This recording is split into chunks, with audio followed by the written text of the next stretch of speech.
Hello, Assalamualaikum semua. Okey, selamat petang ya. Dah minum petang? Okey, sekarang saya buat coklat moist cake ya. Memang sesuai lah untuk minum petang.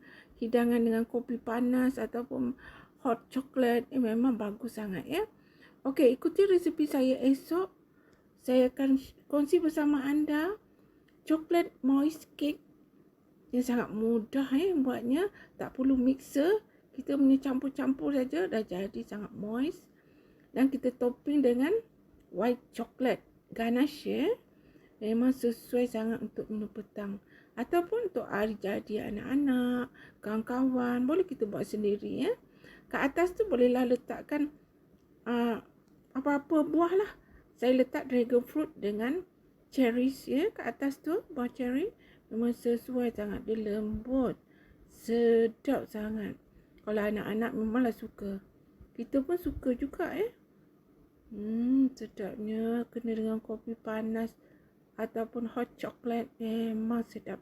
Tunggukan video saya esok ya, insya-Allah.